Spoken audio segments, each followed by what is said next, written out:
investidores reagem aos novos dados, esses dados publicados de inflação aqui no Brasil e também nos Estados Unidos. É a primeira vez que dá para a gente ter a mensuração dos efeitos da guerra no Oriente Médio nesses dados. Para a gente analisar o cenário, a gente conversa agora com Rafaela Vitória, economista-chefe do Banco Inter. Rafaela, seja muito bem-vinda. É um prazer ter você aqui. Boa tarde, obrigada pelo convite. Boa tarde a todos. Rafaela, eu queria começar perguntando exatamente sobre as perspectivas da condução da política monetária como um todo aqui no Brasil e também lá nos Estados Unidos. A gente tem uma pressão inflacionária mais significativa. Evidentemente, a gente não sabe a premência desse conflito e do petróleo em patamares tão elevados. Eu queria entender, a gente pode considerar esse choque, apesar de grave, é verdade, um choque temporário que não deve mudar muito a perspectiva da condução da política monetária por aqui ou por lá, ou o cenário é completamente contrário a esse? Por hora, sim, a gente vê o impacto do choque de oferta em alguns preços, em um cenário que tudo indica ser de uma inflação mais transitória. A gente tem um cenário de demanda bastante desaquecida aqui no Brasil, uma taxa de juros que já está num patamar bem restritivo, e isso deve impedir a contaminação desses preços de uma maneira geral, né, que a gente tenha aí uma inflação mais generalizada. Mas sim, é um choque bem significativo essa alta dos preços do petróleo. Existe alguma incerteza com relação à duração e até extensão do choque. Os preços do petróleo estão fechando a semana aí mais próximos de US$ 95, mas existe muita incerteza se o cessar-fogo vai permitir que os preços continuem em queda na medida que a logística e a oferta seja retomada. Isso indicaria que a inflação seja ainda mais transitória, com preços recuando da gasolina, ou não, se a gente tiver um conflito um pouco mais longo, com uma restrição ainda maior de oferta, os preços do petróleo podem subir até mais. E aí fica difícil a gente conter, né, esse repasse aqui na nossa inflação. Então, por hora, tem alguma incerteza, mas tudo indica que ele é um choque temporário e que a inflação tende a voltar a cair passado o choque, e com isso o Banco Central pode continuar a trajetória de redução dos juros. Pois é, Rafaela, eu quero voltar a falar sobre o preço do combustível, mas eu queria entender o impacto aqui no nosso cenário de inflação doméstica. A gente tem um IPCA, alimentação e domicílio, subindo 1,31% no mês de março. Eu queria entender se esses dados eles já estão contaminados por essa alta do diesel, ou pelo menos esse repasse do custo logístico, ou se a gente teve um problema de safra. E queria entender exatamente se essa variação ela seria sensível também ao patamar de juro tão restritivo, né? A gente trouxe aqui anteriormente que nos Estados Unidos, claro, um gasto maior com combustível, ele vira uma restrição também do consumo de outros bens e serviços. Eu queria entender exatamente esse cenário, tanto aqui quanto lá, porque a gente viu por lá o core, né, da inflação em 0,2%, nada muito diferente do que a gente estava vendo anteriormente, né? Aqui também, a gente também olha, né, a inflação medida pelos núcleos, ela está num processo de queda. A inflação dos núcleos em março foi menor que a de fevereiro, lembrando que janeiro e fevereiro a gente tem uma certa sazonalidade por conta dos reajustes ligados à educação e outros serviços que têm reajustes atrelados ao salário mínimo. A gente teve uma alta expressiva do salário mínimo no começo do ano, então existe uma sazonalidade em alguns itens de serviços nessa época do ano, e quando a gente observa o desempenho do setor de serviços em março, indica uma certa desaceleração. Então, por hora, o maior impacto da guerra tem sido em combustíveis e alimentos, que são mais sensíveis a esses choques, são itens mais sensíveis também ao custo de combustíveis. Vale lembrar que a demanda interna desaquecida ela impede que a gente tenha um repasse mais generalizado. E a política monetária, quando os membros, né, do Copom analisam o desempenho da inflação, eles tendem a dar um destaque maior para os itens que são mais sensíveis à política monetária, e que não é o caso de energia e alimentos. Então, essa alta, apesar de mais forte do que o esperado em alimentos e energia, ela não deve trazer uma preocupação tão grande para o Copom, porque são itens que realmente têm uma volatilidade maior e são mais sensíveis a preços externos do que a política monetária. Os itens mais sensíveis à política monetária, eles continuam reagindo bem.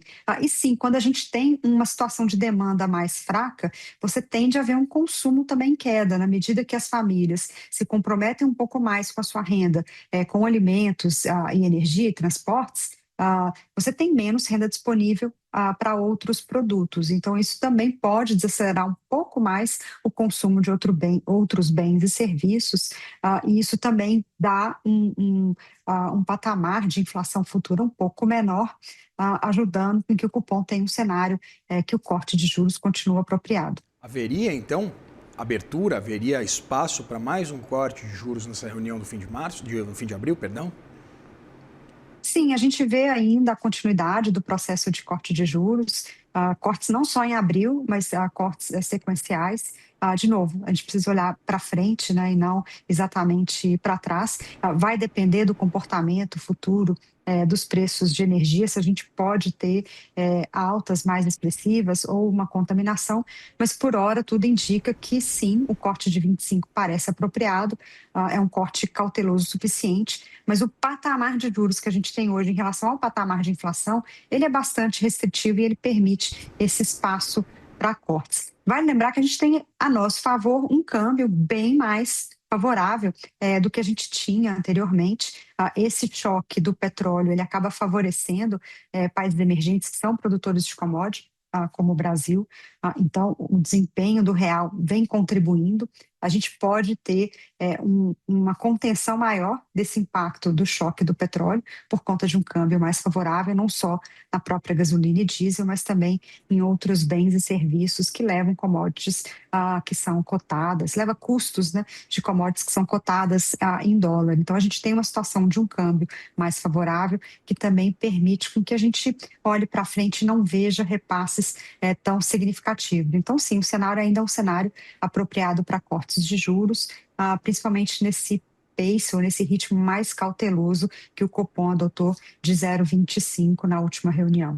Interessante você trazer o câmbio para essa conversa, Rafaela. Eu queria entender se a gente pode, a partir, evidentemente, de uma confirmação de tendência, de uma taxa de câmbio mais desapreciada, de um dólar mais fraco frente ao real, ou vice-versa, se a gente pode acompanhar algum tipo de contaminação positiva da inflação de alimentos, exatamente por esse câmbio, por esse real mais apreciado.